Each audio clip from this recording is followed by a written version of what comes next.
देख रहे हैं the him tales horror stories. प्रस्तुत एक और नई कहानी। दिल्ली की एक शांत सुबह भारत के सबसे मशहूर पैरानॉर्मल इन्वेस्टिगेटर गौरव तिवारी अपनी बालकनी में बैठे अखबार पढ़ रहे थे।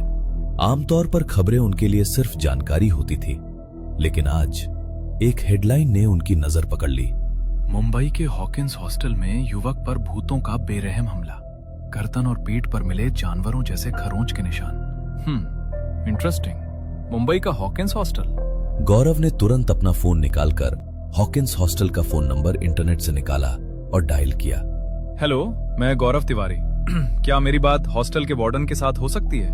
गौरव ने फोन पर बात करके उसने बैग पैक की और बिना वक्त गवाए उसने अगली ही फ्लाइट पकड़ी और शाम होते होते वो मुंबई की उस हॉस्टल में पहुंचे। हॉस्टल के गलियारे में अंधेरा था। वहां उनकी मुलाकात हॉस्टल के वार्डन गणपत काका से हुई, एक डरपोक बूढ़ा आदमी जिसकी आंखों में खौफ साफ दिख रहा था। साहब, आप दिल्ली से आए हैं? मैंने कहा था फोन पर मत आइए। वो कमरा नंबर 306 वो शापित है साहब।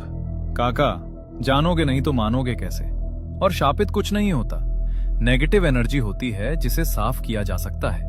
मुझे उस कमरे की चाबी दीजिए। चाबी? साहब, मैं फिर से आपको कह रहा हूं, प्लीज वहां मत जाइए। पिछले हादसे के बाद एक तांत्रिक में आकर दरवाजा अभिमंत्रित धागे से बंद कर दिया है। उसने कहा था जो भी ये धागा तोड़ेगा उसकी जान नहीं बचेगी। मैं हाथ जोड़ता हूं साहब, वापस चले जाइए। काका, मैं यहां सच जानने आया हूं। अगर वो चीज इतनी खतरनाक है तो उसे रोकना जरूरी है। क्या आप चाहते हैं कि ऐसी घटना दूसरे बच्चों के साथ भी हो? नहीं ना? तो चलिए मेरे साथ और दिखाओ मुझे वो कमरा। गणपत काका गौरव को उस कमरे की ओर लेकर गए। तीसरी मंजिल, कमरा नंबर 306। दरवाजे पर लाल रंग का एक मोटा धागा बंधा था जिस पर सिंदूर और नींबू मिर्च लटके थे। गौरव ने दरवाजा खोला। गणपत काका वहां से निकल गए। कमरे में अजीब सी सड़न और सीलन की बदबू थी। गौरव ने अपनी फ्लैशलाइट जलाई। कमरा बिखरा पड़ा था, टूटी हुई कुर्सी, फटी हुई किताबें। गौरव ने ईएमएफ मीटर और इंफ्रारेड कैमरा ऑन किया और रिकॉर्डर का बटन दबाते हुए कहा, मेरा नाम गौरव तिवारी है। क्या यहाँ कोई है जो मुझसे बात करना चाहता है? कुछ देर तक सब कुछ एकदम शांत था। गौरव कमरे का मुआयना कर रहा था। तभी उसकी नजर कमरे में लगी एक आईने पर गई जो धूल मिट्टी से भरा हुआ था। उसने आईना अपने रुमाल से साफ किया। तभी लाइट्स फ्लक्चुएट होना शुरू हुई और उस आईने में उसे एक परछाई नजर आई। गौरव उस परछाई को ध्यान से देख ही रहा था कि अचानक दरवाजे पर किसी ने जोर से दस्तक दी। आवाज इतनी तेज थी कि वह चौंक कर पीछे मुड़ा, लेकिन जिस जगह अभी अभी उसे परछाई दिखी थी वहां अब कुछ भी नहीं था। दरवाजे पर लगातार ठक ठक हो रही थी। वो दरवाजा खोलने के लिए आगे बढ़ा ही था कि उसकी नजर कमरे के कोने में रखे एक पौधे पर पड़ी। उसने कुछ क्षण उस पौधे को गौर से देखा, जैसे कोई बात समझने की कोशिश कर रहा हो। फिर दरवाजा खोल दिया। बाहर एक हवलदार खड़ा था। तुझे अंदर आने की इजाजत किसने दी?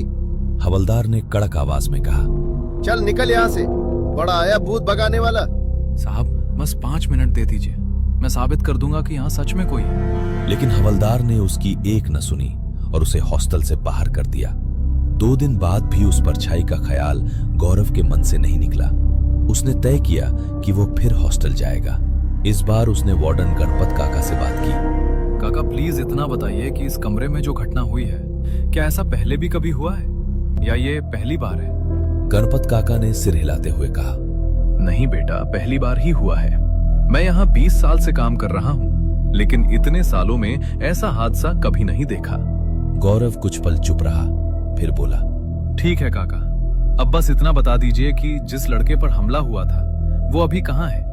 गणपत काका ने उसे बताया कि वो लड़का अस्पताल में भर्ती है। ये सुनते ही गौरव बिना देर किए सीधे अस्पताल की ओर निकल पड़ा। वहां पहुंचकर वो उस लड़के से मिलने गया। हेलो, मेरा नाम गौरव तिवारी है। गौरव ने मुस्कुराते हुए अपना हाथ आगे बढ़ाया। बेड पर लेटे ईशान ने उसका हाथ थाम लिया। वो गौरव के बारे में पहले से पढ़ चुका था, एक मशहूर पैरानॉर्मल इन्वेस्टिगेटर जिसने कई अजीब मामलों की सच्चाई सामने लाई थी। इसलिए उसके मन में हल्की सी उम्मीद भी जाग उठी। गौरव ने कुर्सी खींचकर ईशान के पास बैठते हुए कहा, ईशान, उस दिन तुम्हारे साथ जो हुआ था, मुझे सब कुछ विस्तार से बताओ। शायद तभी मैं इस रहस्य को सुलझा पाऊं। ईशान ने गहरी सांस ली और हकीकत बताना शुरू किया। भाई, मैं उस कमरे में पिछले 6 महीने से रह रहा हूँ। कभी भी मुझे वहां कुछ अजीब महसूस नहीं हुआ, लेकिन उस दिन मैं अपनी गर्लफ्रेंड से वीडियो कॉल पर बात कर रहा था। हम दोनों आराम से बात कर रहे थे, हंस रहे थे। तभी अचानक वो बार बार स्क्रीन की तरफ देखते हुए घबराने लगी। उसने मुझसे कहा, ईशान, तुम्हारे पीछे कोई है। मुझे लगा कि वो प्रैंक कर रही है, लेकिन तभी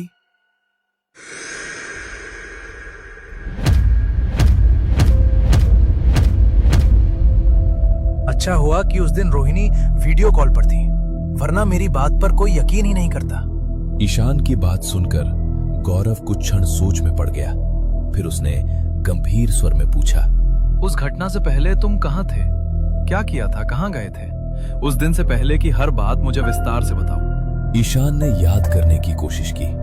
नहीं, ऐसा कुछ खास या अजीब तो नहीं था, लेकिन हाँ, मैं और रोहिणी 2 दिन पहले ट्रैक पर गए थे।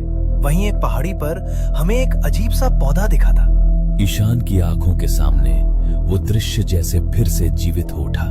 हवा में ठंडक थी, पहाड़ी पर धूप छन छन कर गिर रही थी। झाड़ियों के बीच एक छोटा सा पौधा था, जिस पर बेहद खूबसूरत अनोखे आकार का फूल खिला था। ईशान, देखो वो पौधा, कितना सुंदर फूल है। हाँ रोहिणी, सच में बहुत ही सुंदर है। चलो इसे साथ ले चलते हैं। ईशान ने आसपास देखा। कोई खास ध्यान देने वाला नहीं था। उसने मिट्टी समेत वो छोटा पौधा सावधानी से उखाड़ लिया। फिर ईशान ने जवाब दिया, मैं उसे हॉस्टल ले आया, एक गमले में लगाकर अपने कमरे में रख दिया, खिड़की के पास। गौरव की नजरें कुछ पल के लिए स्थिर हो गईं, जैसे किसी छुपी हुई कड़ी को उसने पकड़ लिया हो। उसे अब पूरा यकीन हो चुका था, वो पौधा ही इस हादसे की जड़ था। गौरव अस्पताल से सीधे हॉस्टल पहुंचा। शाम ढल चुकी थी और पुराने हॉस्टल की गलियों में अजीब सी नमी और सन्नाटा पसरा था। उसने गणपत काका को पूरी बात बताई, ट्रैक, वो अनजाना पौधा और उसके बाद शुरू हुई घटनाएं। गणपत काका का चेहरा सुनते सुनते फीका पड़ गया। बेटा, मतलब ये सब उसी पौधे की वजह से हो रहा है? उन्होंने घबराकर पूछा। हाँ काका। गौरव ने धीमे लेकिन दृढ़ स्वर में कहा, मुझे पूरा यकीन है उस पौधे में ही कुछ बंधा हुआ है, या कहो कुछ लाया गया है। दोनों धीरे धीरे उस कमरे की ओर बढ़े। दरवाजा खोलते ही अंदर की हवा जैसे ठंडी और भारी लगने लगी। कमरे में वही गमला रखा था, खिड़की के पास। पौधे के पत्ते हल्के हल्के हिल रहे थे, जबकि कमरे में हवा का कोई झोंका नहीं था। गौरव ने अपना बैग खोला, कुछ छोटे छोटे डिवाइस कमरे के अलग अलग कोनों में रखे और एक को पौधे के पास टिकाया। मशीन की स्क्रीन पर अनियमित तरंगें झिलमिलाने लगी। उसने धीरे से कहा, काका, आप यहीं रहें, लेकिन कुछ भी हो घबराइएगा नहीं। गणपत काका ने सूखे गले से हाँ कहा। गौरव ने कमरे के बीच खड़े होकर गहरी आवाज में पूछा, क्या हम दोनों, यानी मैं और गणपत काका के अलावा यहाँ कोई और मौजूद है? एक पल, 2 पल, पूरा कमरा जैसे सांस रोककर खड़ा था। अचानक आईने के चटकने की भयानक आवाज पूरे कमरे में गूंज गई। गौरव का ध्यान झटके से दीवार पर लगे आईने की तरफ गया।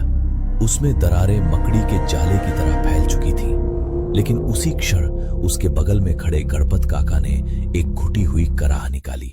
गौरव ने पलट कर देखा। एक काला गाढ़ा धुआं सा आकार हवा में घूमता हुआ सीधे गणपत काका के चेहरे की ओर झपटा और उनकी नाक मुंह से भीतर समा गया। काका! गौरव चिल्लाया। गणपत काका का शरीर अकड़ गया। उनकी गर्दन अजीब कोण पर पीछे झुकी और धीरे धीरे उनका चेहरा ऊपर उठा।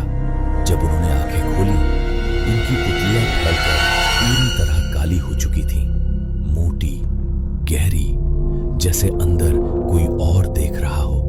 उनके होठ फटे हुए अंदाज में हिले।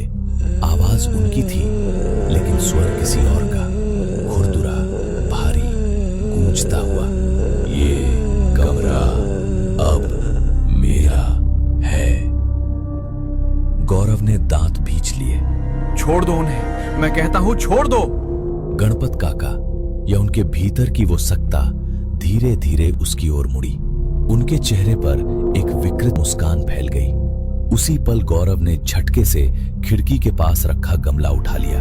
रुको, उसने गरज कर कहा, अगर एक कदम भी आगे बढ़े तो मैं इसे अभी तोड़ दूंगा। कमरे की हवा अचानक भारी हो गई।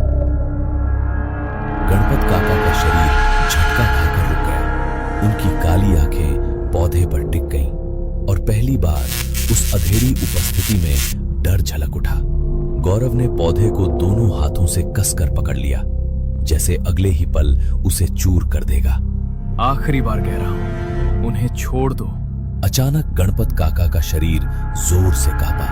उनके अंदर से वही काला धुआं झटके से बाहर निकला, एक लहर की तरह हवा में फैलता हुआ और पल भर में कमरे के अंधेरे कोनों में समा गया। गणपत काका की आंखों का काला रंग गायब हुआ। उनका शरीर ढीला पड़ा और वे धड़ाम से जमीन पर गिर पड़े। गौरव झुककर उन्हें संभालने लगा। गौरव ने सावधानी से उस गमले को उठाया। गणपत काका अभी भी कमजोर थे, लेकिन होश में आ चुके थे। दोनों बिना समय गवाए गाड़ी में बैठे और सीधे उसी पहाड़ी इलाके की ओर निकल पड़े जहां से ईशान और रोहिणी वह पौधा लेकर आए थे। रास्ते भर गौरव चुप था। उसकी नजर बार बार पीछे रखे उस पौधे पर जा रही थी, जैसे वो अब भी किसी अदृश्य खतरे को महसूस कर रहा हो। कुछ घंटों बाद वे उसी ट्रेकिंग वाली पहाड़ी पर पहुंचे। शाम ढल रही थी और पहाड़ों पर फैलती धुंध वातावरण को और रहस्यमय बना रही थी। गौरव धीरे धीरे उस दिशा में चला जहां ईशान ने बताया था कि पौधा मिला था। कुछ कदम आगे बढ़ते ही वह रुक गया। यही जगह है, उसने धीमे स्वर में कहा।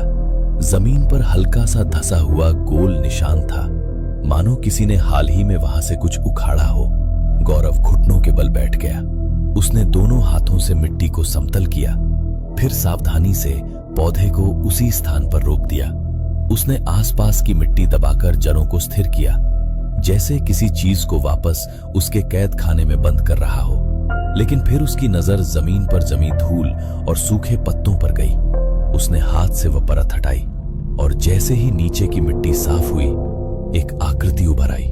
गोल घेरे के भीतर खींची गई रेखाएं, त्रिकोण, कुछ अजीब प्रतीक और बीच में जली हुई राख का दाग। गणपत काका सिहर उठे। ये क्या है बेटा? गौरव की आंखें गंभीर हो गईं। तंत्र क्रिया। किसी ने इस जगह तंत्र क्रिया करके इस पौधे के साथ किसी प्रेत को बांधा था। जब ईशान ने इसे उखाड़ा तो बंधन टूट गया और वो उस पौधे के साथ ईशान के रूम में आ गया। इसे वापस उसी स्थान पर रोपना जरूरी था।